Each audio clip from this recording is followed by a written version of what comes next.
की अदावत। यह मैंने आज ही जाना कि जिस सड़क पर 1 फुट धूल की परत चढ़ी हो वो फिर भी पक्की सड़क कहला सकती है। पर मेरे दोस्त झूठ बोलेंगे नहीं। उन्होंने कहा था कि पक्की सड़क है, साइकिल उठाना, आराम से चले आना। धूल भी ऐसी वैसी नहीं, मैदे की तरह बारीक होने के कारण उड़ने में हवा से बाजी मारती थी। मेरी नाक को तो उसने अपने बाप का घर समझ लिया था। जितनी धूल इस समय मेरे बालों में और कपड़ों पर जमा हो गई थी, उतनी से ब्रह्मा नाम का कुम्हार मेरे ही जैसा एक और मिट्टी का पुतला गढ़ देता। 5 मील का रास्ता मेरे लिए सहारा रेगिस्तान हो गया। मेरी साइकिल पग पग पर धूल में फंसकर खुद भी धूल में मिल जाना चाहती थी। मैंने इतनी धूल फांक ली थी कि अपने फेफड़ों को इस समय बाहर निकाल कर रख देता तो देखने वाले समझते कि सीमेंट के बोरे हैं। खैर किसी तरह वह सड़क खत्म हुई और मैं एक लंबी पगडंडी तय करके उस बाग के फाटक पर पहुंचा, जिसमें आज मेरी मित्र मंडली के सुबह से ही आकर टिकने की बात थी। मैं बिल्कुल पस्त हो गया था। धूल की वैतरणी पार करने के बाद यह बाग स्वर्ग सा प्रतीत हो रहा था। हृदय धीरे धीरे आनंद की पेंग मारने लगा। 12 बज गए थे। मित्रों ने रसोई तैयार कर ली होगी, मेरा इंतजार कर रहे होंगे। पता नहीं बाटियां लोगों ने घी में तर कर रखी हैं या नहीं। मैंने कह तो दिया था। बाग में दाखिल हुआ। बीच में एक बारादरी थी। चांद डाल चौकड़ी वहीं जमी होगी। मैं उसी तरफ बढ़ा। मन में सोचता जा रहा था कि एक बार पहुंचते ही सबको खूब लताड़ूंगा कि दावत देने की आखिर यह कौन सी जगह थी। शहर से इतनी दूर और ऐसी खराब सड़क। लेकिन बारादरी में कोई दिखाई ना पड़ा। किसी पेड़ के नीचे सब होंगे। मैंने सारा बाग छान डाला, कहीं किसी की गंध भी न थी। आखिर मामला क्या है? दूर एक माली कुछ काम करता दिखाई पड़ा।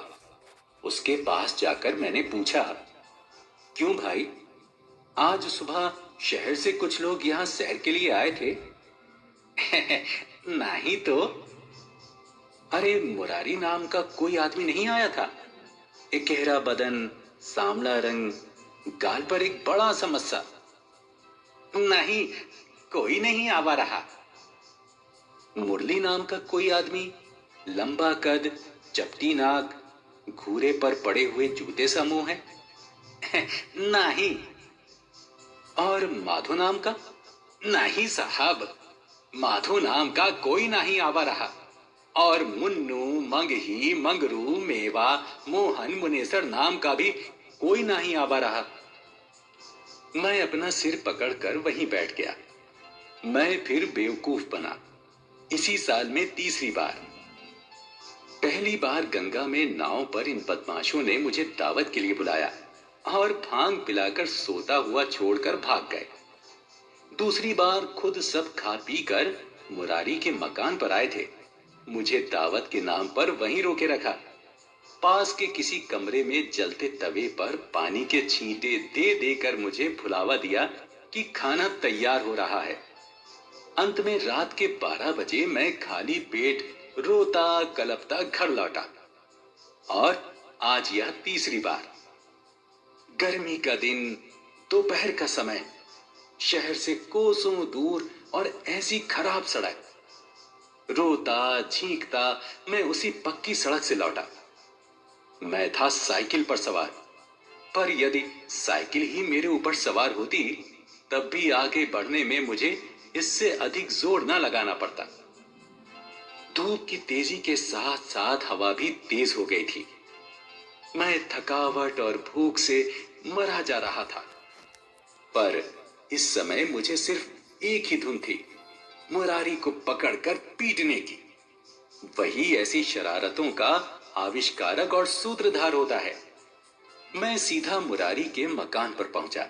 उसके छोटे भाई से भेंट हुई। मैंने पूछा, मुरारी है? नहीं। कहाँ गया? मैं नहीं जानता। मर गया हो तो साफ साफ बता दो, मैं हंसी खुशी घर जाऊं। आप बहुत थके मांदे जान पड़ते हैं, जल पीजिएगा। मैं इस समय मुरारी के खून का प्यासा हूं, आए तो उससे कह देना। पास ही में मुरली का मकान था, वहां गया, वह भी ना मिला। माधव से भी भेंट ना हुई। मैं समझ गया कि सबके सब जानबूझकर कहीं छिपे हुए हैं। या तो वे सब जानते ही होंगे कि इस समय मैं बनेले सुअर से भी ज्यादा खतरनाक हो रहा था। मैं अपने मकान की ओर चला। रास्ते में पंडित नेकी राम से भेंट हो गई। वे इसी जिले में राहुलगंज नामक रेलवे स्टेशन के स्टेशन मास्टर थे। मेरा कुछ एहसान उनके ऊपर था, इससे मेरा लिहाज करते थे। नमस्कार के बाद मैंने पूछा, कहिए, कहाँ जा रहे हैं? 2 महीने की छुट्टी मांगी थी, जो मंजूर हो गई है। 1 हफ्ते में घर जाने वाला हूँ। आज कुछ सामान खरीदने शहर आया था। आप तो कभी आते ही नहीं। कई बार प्रार्थना की कि रात वहीं बसेरा कीजिए। अच्छा, आऊंगा। हो सका तो आपके जाने से पहले ही। उस समय मैं भूखा प्यासा था, अधिक बातें नहीं कर सकता था। मैं किसी तरह गिरता पड़ता घर पहुंचा।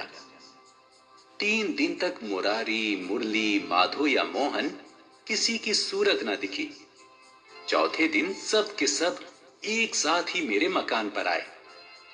पूर्व इसके कि मेरा पारा चढ़े, उन सब ने हंसना शुरू किया और ईश्वर झूठ न कहलाए, 15 मिनट तक लगातार हंसते ही रहे। मैं खड़ा दांत पीसता रहा। मुरारी ने हंसते हुए कहा, देखो, जब तक तुम हम लोगों को एक दावत ना दोगे, तब तक हम लोग तुम्हें इसी तरह बेवकूफ बनाकर छकाया करेंगे।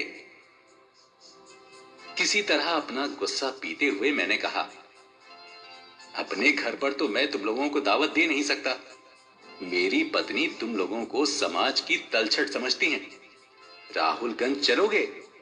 छोटी लाइन से 3 स्टेशन है, बड़ा रमणीक स्थान है। वहां के स्टेशन मास्टर मेरे मित्र हैं, दावत का सारा प्रबंध कर रखेंगे। मेरी यह राय सबको पसंद आई। अगले दिन ही वहां चलने की पक्की ठहरी। दूसरे दिन शाम को 5 बजे की गाड़ी से हम लोग रवाना हुए और 6 बजते बजते राहुलगंज पहुंच गए। पंडित नेकी राम मेरे साथ इतने आदमियों को देखकर घबरा गए। उन्हें अलग ले जाकर मैंने उनसे कुछ बातें की। वे हंसकर चुप रहे। मैंने पूछा, आप कल सुबह जा रहे हैं? कल सुबह नहीं, बल्कि आज ही रात 3 बजे की गाड़ी से। मेरी जगह काम करने वाले आ गए हैं। कल से मेरी छुट्टी शुरू होगी।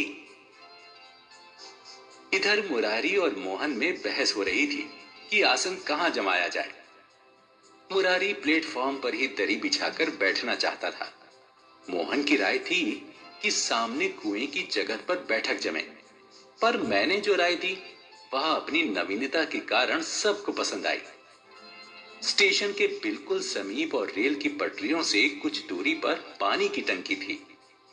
जमीन से करीब 90 फुट की ऊंचाई पर यह लोहे के खंभों के ऊपर बिठाई हुई थी। चढ़ने के लिए साथ में लोहे की पतली सीढ़ी रखी थी। टंकी ऊपर से ढकी हुई थी। मैंने कहा कि क्यों न इस टंकी पर चढ़कर बैठा जाए। चांदनी रात में बड़ा मजा रहेगा। चारों ओर से हवादार जगह, फिर नीचे से पानी की तरी। पास में पेड़ों का झुरमुट होने के कारण कोई देखेगा भी नहीं। टंकी पर एक दरी बिछा दी गई और मित्र मंडली उस पर जा धमकी। 2-2.5 घंटे तो देखते देखते बीत गए। 9 बजे लोगों की राय हुई कि अब खाना खाना चाहिए, ऊपर ही खाया जाएगा। मैं प्रबंध करने के लिए नीचे भेजा गया। पंडित नेकी राम अपने कमरे में स्टेशन पर बैठे हुए थे।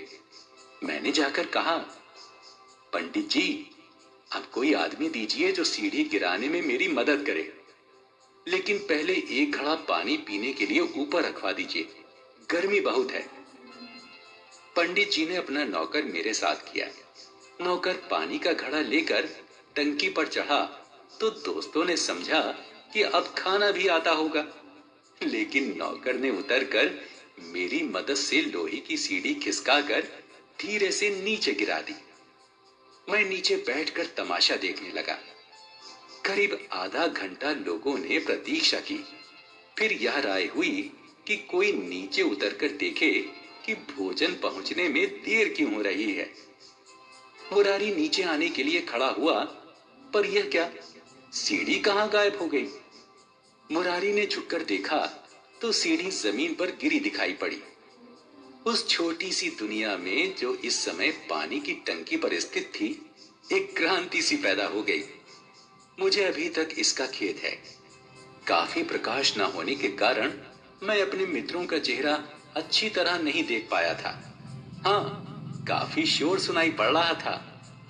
मैंने नीचे से पूछा, क्या है मुरारी, क्यों शोर कर रहे हो? अजी, यहाँ की सीढ़ी कैसे गिर गई?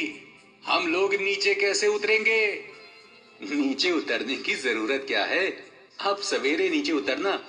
बड़े भाग्य से ऐसा उच्च स्थान प्राप्त होता है। देखो, चांदनी खिली हुई है, शीतल बंद सुगंध बयार बह रही है। ऊपर निर्मल निरभ्र आकाश का वितान है, नीचे हरी भरी पृथ्वी का प्रसार है। मनोरम दृश्य है। कविता करो या कहानी कहो, रात कट जाएगी। सोचो कि इस समय तुम लोग स्वर्ग के कितने निकट हो।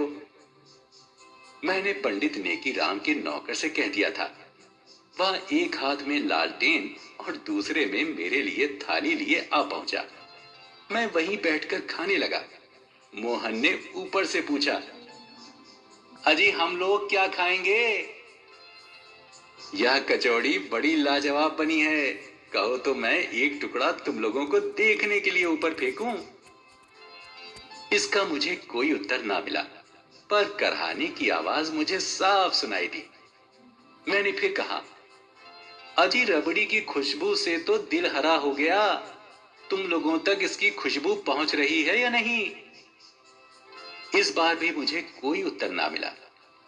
मैंने अपनी निगाह ऊपर उठाई। आपने अंधेरे में किसी बिल्ली की आंखें चमकती हुई देखी हैं?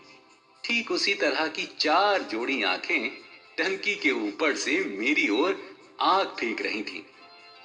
खाना खत्म करके मैं वहां से चलने लगा। चलते हुए मैंने कहा, ऊपर एक घड़ा पीने का पानी मैंने रखवा दिया है। खाली पेट ठंडा जल पीना आयुर्वेद में त्रिदोष नाशक माना गया है। थोड़ी दूर जाकर मैं फिर लौटा। एक बात मैं भूल गया था। मैंने कहा, हाँ, एक बात और। पंडित नेकी राम ने कहा है कि रात में अगर किसी ने शोर किया तो वे पुलिस को खबर दे देंगे कि कुछ बाहरी लोग बिना इजाजत स्टेशन की टंकी पर चढ़ गए हैं और ऊधम मचा रहे हैं। तुम्हारा संहार हो। राहुलगंज ब्रांच लाइन का स्टेशन है। रात में गाड़ियां नहीं आती जाती, इसलिए स्टेशन पर शांति थी। सुबह 3:30 बजे की गाड़ी से पंडित नेकी राम रवाना हो गए। मैं भी उसी गाड़ी से रवाना हुआ। पंडित जी ने नए स्टेशन मास्टर से, जो उनके मित्र थे, चलते समय कह दिया कि कुछ मेहमान पानी की टंकी पर सो रहे हैं। इन्हें सुबह 6 बजे की गाड़ी के समय से पहले ही सीढ़ी लगाकर उतार दीजिएगा। घर आकर मैं कई दिन तक बाहर नहीं निकला। मुरारी वगैरह आते थे और हाथ मलकर लौट जाते थे, क्योंकि मैं घर पर ही नहीं होता था। इतनी मजेदार कहानी थी ना।